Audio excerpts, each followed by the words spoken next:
ও বাবু, আমার কথাটা একটু শোন বাবা, যা করবি ভেবে চিন্তে কর। হ্যাঁ বাবা, দরকার হলে আমরাও যাবো তোর সঙ্গে। না মা, না, তোমরা কেন ছোট হবে? ভালো তো আমি বেসেছি, ছোট হতে আমি হব? আমি আমি শুধু একবার ওর সামনে গিয়ে দাঁড়াবো, আমার প্রশ্ন আমি ওকে জিজ্ঞাসা করব, কথা দিচ্ছি মা। আমি তারপর চলে আসবো তোমার কাছে, কিচ্ছু করবো না, কিছু না। তারপর ও এসেছিল পরের দিন? এসেছিল। আমার আশীর্বাদের তখন তোড়জোড় শুরু হয়ে গেছে, বাড়ি ভর্তি লোকজন, রঞ্জা রঞ্জা করে চিৎকার করে ডাকতে ডাকতে আমাদের বাড়িতে এসেছিল। আমাদের সামনে দরজাটা তো খোলা ছিল, সব লোকজন যাতায়াত করছিল, তাই তাই ওকে কেউ আটকাতেও পারেনি। তোমাদের আসতে কোনো অসুবিধা নেই? মানে বাড়ি চিনতে? হ্যাঁ। শুনছো, ছেলের বাড়ির লোকেরা কিন্তু বেরিয়ে পড়েছে। আরে আসুন আসুন, কি ব্যাপার? আপনি এত দেরি করলেন আসতে? না না না, রঞ্জা, রঞ্জা, কি চাই তোমার এখানে? তুমি কেন এসেছো এখানে পার্থ? রঞ্জাকে ডেকে দিন, আমি রঞ্জার সঙ্গে কথা বলতে চাই। রঞ্জা তোমার সঙ্গে দেখা করবে না। কাল যা বলবার তোমার বাবা মাকে তো বলে দিয়েছি। আবার তুমি কেন এসছো এখানে? আর একটু বাদে রঞ্জার আশীর্বাদ।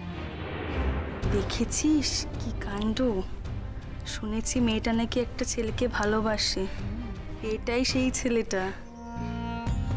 তাহলে ওকে বিয়ে না করে ঢং করে আবার অন্য কাউকে বিয়ে করার কি আছে? দেখেছে মালদার পার্টি, ওই কারণে ঘাড়ে ঝুলে পড়েছে। এদিকে আবার এতদিন তুই ছেলেটাকে আশা দিয়ে দিয়ে রেখেছিল, দেখে তো মনে হয় খুব শান্তশিষ্ট। এদিকে ডুবে ডুবে জল খাচ্ছে। দেখা যাক এখন বিয়েটা হয় কি না। তাই তো মনে হচ্ছে ঝামেলা করতে এসেছে, দেখা যাক কি হয়। কিন্তু কাকু, রঞ্জার সঙ্গে দেখা না করে তো আমি এখান থেকে যাবো না।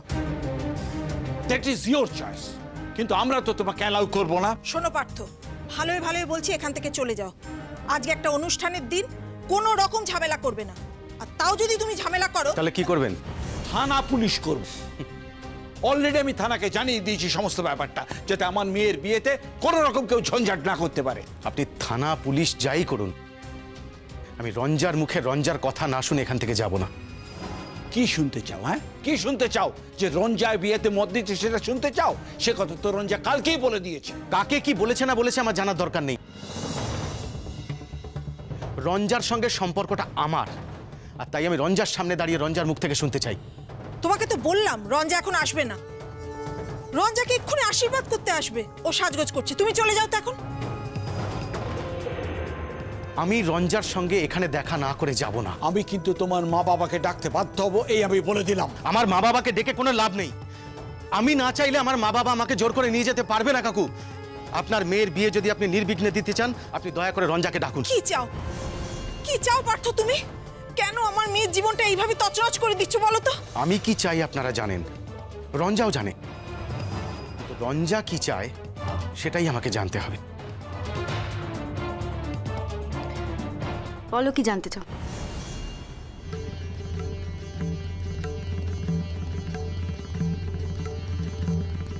রঞ্জা মা, যেটা সত্যি সেটা ওকে বলে দে, বলে দে ওকে।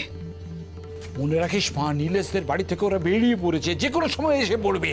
ওরা যদি এসে সিনক্রিয়েটটা দেখে তাহলে তো তাহলে তোর বিয়েটা ভেঙে যেতে পারে। তুই ছেলেটাকে বলে দে যে তুই তো নিজের ইচ্ছেতে বিয়ে করছিস, ওই পার্থকে তুই বিয়ে করতে চাসটা বলে দে কথা। আপনার মেয়ে কি কথা বলতে পারে না? ওকে শিখিয়ে দিচ্ছেন কেন? ওকে ওর কথা বলতে দিন। বলো কি জানতে চাও? আই এম সরি রঞ্জা, এভাবে না এসে আমার কোনো উপায় ছিল না। আমি তোমাকে অনেকদিন ধরে অ্যাক্সেস করার চেষ্টা করছিলাম, কিন্তু পারিনি। আমি তোমাকে তোমার বাড়িতে অনেকবার ফোন করেছিলাম, তোমার বাবা ফোনটা ধরেই কেটে দিয়েছে। ইনফ্যাক্ট আমার গলাটা পেলেই কেটে দিত। জিজ্ঞেস করো। তুমি তো আজকাল বাইরে বেরো না, আমাদের বাড়িতেও আসো না। এমনকি তুমি তোমার ছাদেও যাও না, যেখান থেকে আমি তোমাকে দেখতে পাই। তুমি বলো আমার আর কি করার ছিল? আমি তোমায় কথা দিয়েছিলাম যে তোমার সারা জীবনের ভরণ পোষণের দায়িত্ব আমি নেব। তুমি আমাকে ভালোবেসেছিলে। হ্যাঁ, শুধুমাত্র আমি একটা চাকরি পাইনি বলে তোমার আমার দুজনের জীবনটা এভাবে নষ্ট হয়ে যাবে, এটা আমি মেনে নিই কি করে? আমার কর্তব্য তোমার সামনে দাঁড়িয়ে তোমার চোখে চোখ রেখে তোমার সঙ্গে কথা বলা, আর তাই আমি শেষবারের মতন তোমার কাছে এসেছি। শুধু তুমি আমাকে শুধু সত্যিটা বলো। তুমি যদি আমাকে বলো যে তুমি তোমার বাবা মার কথায় বিয়ে করতে রাজি হচ্ছ, অথচ আমাকে ভালোবাসো, আমি কথা দিচ্ছি আমি চলে যাব, আমি তোমায় কোনো দোষ দেবো না, ফিরেও তাকাবো না। তুমি শুধু যা সত্যি সেইটুকু বলো, যেটা সত্যি তুমি সেটাই বলো। নিশ্চয়ই আজ দাঁড়িয়ে তুমি বলবে না যে তুমি আমাকে ভালোবাসো না? তাহলে আমাদের এতগুলো বছর, এতগুলো মাস, এতগুলো মুহূর্ত, এগুলো সব মিথ্যে হয়ে যাবে। এটা তুমি মেনে নিতে পারবো না রঞ্জা। প্লিজ সত্যিটা বলো। কি হলো? তুমি চুপ করে আছো কেন? কেন সময় নষ্ট করছো? কেন ওকে বলে দিচ্ছ না তুমি সব কথা? রঞ্জা মা, আমাদের হাতে কিন্তু সময় নেই। তুই সত্যিটা বলে দে। তুই বুঝতে পারছিস না ও সিন ক্রিয়েট করতে এসেছে? ও তো আগেও আসতে পারতো না, ঠিক সময় বুঝে আজকে এসেছে। তুই বুঝতে পারছিস না ও তোর জীবনটা তছনছ করে দেবে? ওই ছেলেটা কোনো দিন তোকে ভালোবাসেনি। ও খুব ভালো করে জানে যে তুই আমাদের একমাত্র সন্তান, আমাদের সমস্ত সম্পত্তি তুই পাবি, সেই আশায় তোকে বিয়ে করতে চাইছে। অনেকক্ষণ ধরে আপনারা আজে বাজে কথা বলছেন। আমি বারবার আপনাদের একটা কথা বলছি যে এসব আজে বাজে কথা বলে আমাকে কোনো লাভ নেই। রঞ্জা আমাকে যেটা বলবে সেটাই ফাইনাল, সেটাই চূড়ান্ত। বলো রঞ্জা, বলো বলো, আমাকে এভাবে অপেক্ষা করিয়ে রেখো না। বলো প্লিজ, বলো। আমি তো আমার যা বলার তোমার বাবা মাকে বলে দিয়েছি। আমার বাবা মাকে তুমি কি বলেছো না বলেছো আমি জানি না, কিন্তু তুমি আমাকে যেটা বলবে সেটাই আমার কাছে সবচেয়ে বড় জানা। বলো রঞ্জা। এই বিয়েতে আমার সম্পূর্ণ মত আছে।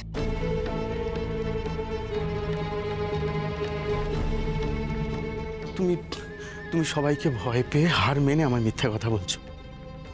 দেখো পার্থ, আমি যদি সত্যি কথা বলি আর সেটা যদি তুমি বিশ্বাস না করো, তাহলে তো আমার কিছু করার নেই।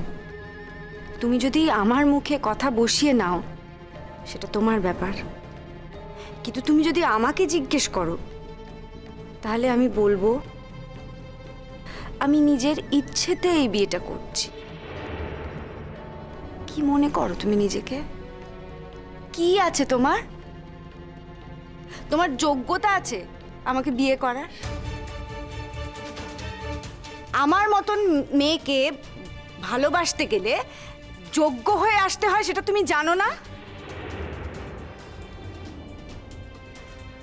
ভালোবাসি এই কথাটা খুব সহজে বলা যায় পারতো, কিন্তু ভালোবাসলে কিছু দায়িত্ব নিতে হয়।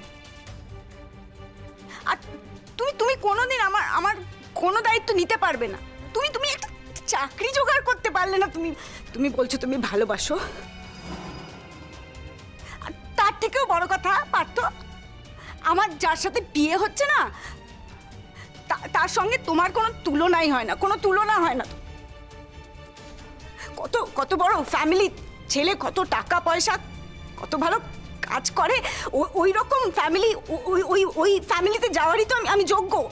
ওরকম ছেলের সাথে বিয়ে হওয়ারই আমি যোগ্য, যাদের আভিজাত্য আছে, অর্থ আছে, সম্মান আছে। কি আছে তোমার? কি আছে কি তোমাদের? তুমি জানো নীলেশ কত বড় চাকরি করে? তুমি এই জীবনে কোনোদিন ওই চাকরির ধারে কাছে যেতে পারবে? কোনোদিন পারবে না। তুমি লজ্জা করে না তোমার? তুমি আমাকে বিয়ে করতে চাও? যাও, বেরিয়ে যাও, চলে যাও তো এখান থেকে, যাও। এক্ষুনি আমার আশীর্বাদের অনুষ্ঠান শুরু হবে, আর আমি চাই না আমার জীবনে তোমার ছায়াও কোনোদিন পড়ুক। যাও, চলে যাও।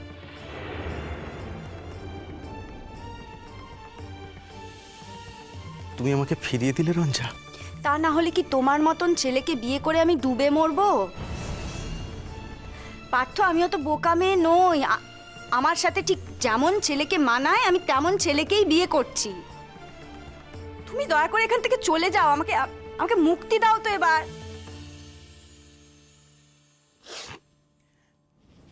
বেশ, আমি চলে যাচ্ছি, তবে যাওয়ার আগে তোমাকে একটা কথা বলে যাই রঞ্জা। তুমি এই জীবনে কোনো দিন সুখী হতে পারবে না। আমার ছায়া তোমাকে সারা জীবন অনুসরণ করবে। আমার হাত থেকে তুমি কোনো দিন মুক্তি পাবে না, কোনোদিন না, কোনোদিন না।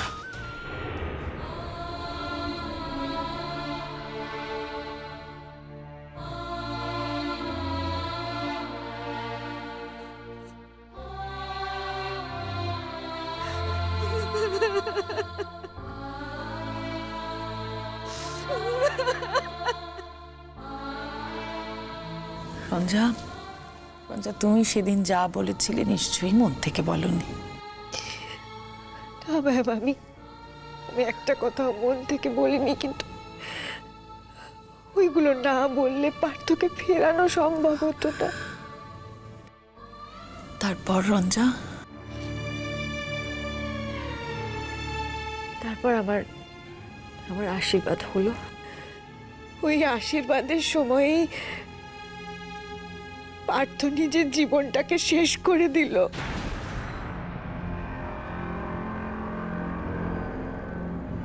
রঞ্জা ছাড়া এই পৃথিবীটা আমার কাছে বাসযোগ্য মনে হলো না, তাই চলে যাচ্ছি। জানতে চাই মৃত্যুর পর কি আছে। যদি মৃত্যুর পর আত্মা বলে কিছু থেকে থাকে, তাহলে সেই আত্মা রঞ্জার কাছাকাছিই ঘুরবে, রঞ্জাকে ফলো করবে। আমি ছাড়া অন্য কোনো পুরুষ মানুষ রঞ্জাকে কোনো দিন পেতে পারে না, কিছুতেই না, কিছুতেই না।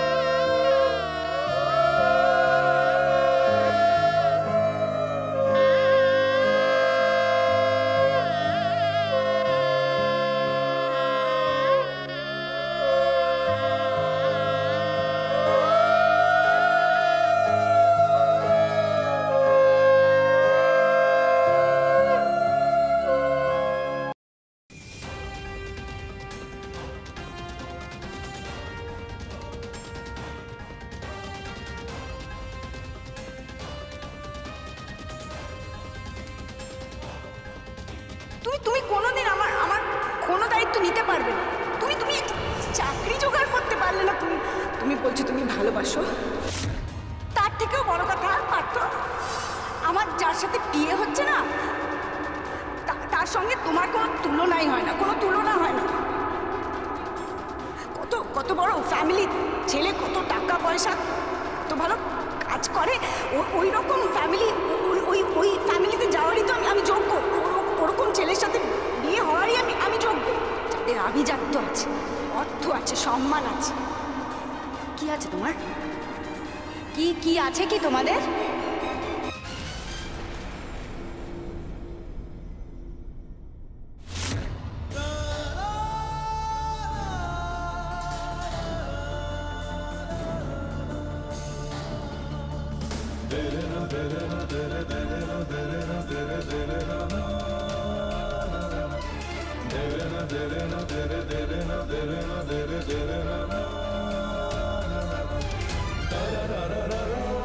যাও, বেরিয়ে যাও, চলে যাও তো এখান থেকে, যাও। এক্ষুনি আমার আশীর্বাদের অনুষ্ঠান শুরু হবে। আমি চাই না আমার জীবনে তোমার ছায়াও কোনোদিন। যাও, চলে যাও।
রঞ্জা, তোমরা তারপর কখন জানতে পারলে? আমাদের বাড়িতে আশীর্বাদের অনুষ্ঠান চলছিল। ওই হট্টগোলের মধ্যে প্রথমে আমরা কিছু বুঝতে পারিনি। বিয়ের সানাইও বাজছিল। তারপর যখন লোকজন এক এক করে চলে যেতে লাগলো, সানাইয়ের আওয়াজটা থেমে এলো, তখন পার্থদের বাড়ি থেকে চিৎকার চেঁচামেচি কান্নার আওয়াজ শুনতে পেলাম। গেলে পার্থকে দেখতে? ওদের বাড়ির সামনে গিয়ে দেখলাম ওদের বাড়ির সামনে সমস্ত পাড়ার লোকেরা জটলা হয়ে দাঁড়িয়ে আছে। আর ওখানে কান্নার আওয়াজ শুনতে পেয়ে আমার বুকের ভেতরটা চাঁদ করে উঠল। পার্থদের বাড়িতে যাওয়ার আগেই পার্থর মা উন্মাদিনীর মতন আমাদের বাড়িতে ছুটে এলো। তখন আমাদের বাড়িতে সব লোকজন যায়নি, সবার সামনে চিৎকার করে বলতে লাগলো, এবার শান্তি হয়েছে তো আপনাদের? শান্তি হয়েছে? এবার শান্তি হয়েছে তো আপনাদের? কি হয়েছে? কি হয়েছে? সব হয়েছে আপনাদের জন্য। রঞ্জা, কি রে রঞ্জা, আমার ছেলেটাকে এত দূর ঠকাতে পারলি? রে, তোর মুখ থেকে ওইটুকু কথা শুনবে বলে ছুটে এসেছিল। তুই যদি মুখ ফুটে একবার ওকে বলতিস যে তুই ওকে বিয়ে করতেই চেয়েছিলি, কিন্তু পারিসনি, কিন্তু মনে মনে তুই ওকে ভালোবেসে যাবি সারাটা জীবন, তাহলে বোধহয় এত বড় দুর্ঘটনাটা ঘটতো না রে। এত বড় দুর্ঘটনাটা ঘটতো না আমার জীবনে। তোর কি হলো বল, কি হলো তোর? তোর তো কিচ্ছু হলো না, তুই তো ড্যাং ড্যাং করে এখন নাচতে নাচতে অন্য জায়গায় বিয়ে করে চলে যাবে। যা হলো তো আমার হলো, আমার ছেলেটার জীবনটা শেষ হয়ে গেল। বল আমি এখন কি নিয়ে থাকবো? এত বড় কথা কেন করলি? কেন কেন কেন করলি বল? কি হয়েছে কাকিমা, তুমি এরকম করছো কেন? কি হয়েছে আমায় বলো, বলো আমায় কি হয়েছে বলো। তোর যাওয়া সব শেষ হয়ে গেছে, আর কি বলবো। আমার পার্থটা একটা স্লিপিং করেছে। আমার জানা নেই রে।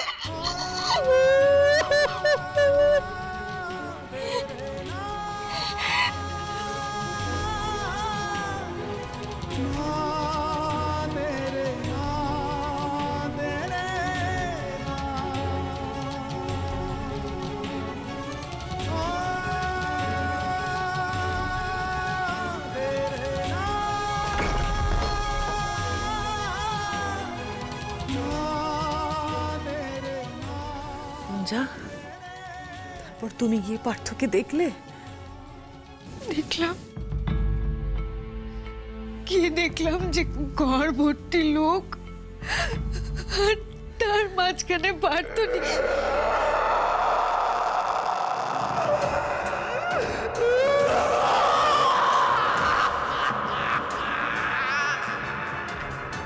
আমার কষ্ট হয়, কষ্ট হয় আমার। সেদিনও আমার খুব কষ্ট হয়েছিল, খুব কষ্ট। আত্মহত্যা মহাপাপ, সেই পাপ আমি করেছিলাম। সেই পাপে আমার আত্মা কোনোদিন মুক্তি পেল না। মুক্তি না পাওয়া আত্মার যে কি কষ্ট, তা তোমরা কেউ কোনোদিন বুঝতে পারবে না, কেউ কোনোদিন না। রঞ্জা আমাকে জীবনেও ঠকিয়েছে, মৃত্যুর পরেও ঠকিয়েছে। না পার্থ, পার্থ, আমি তোমার ঠকাইনি, আমি ঠকাইনি তোমার পার্থ, আমি ঠকাইনি তোমার। ঠকিয়েছো রঞ্জা, ঠকিয়েছো তুমি আমাকে। তুমি সেদিন যদি সব সত্যি কথা আমাকে বলতে, তাহলে হয়তো আমার এত কষ্ট হতো না। তাহলে আমি হয়তো আত্মহত্যাই করতাম না। আত্মহত্যার পাপে পাপী হয়ে আমার আত্মা আজও শান্তি পেল না। তুমি কখনো ভাবতে পারবে না রঞ্জা, আমার কত কষ্ট, কিভাবে আমাকে থাকতে হচ্ছে, তা তুমি কোনোদিনও বুঝতে পারবে না, কোনোদিনও না।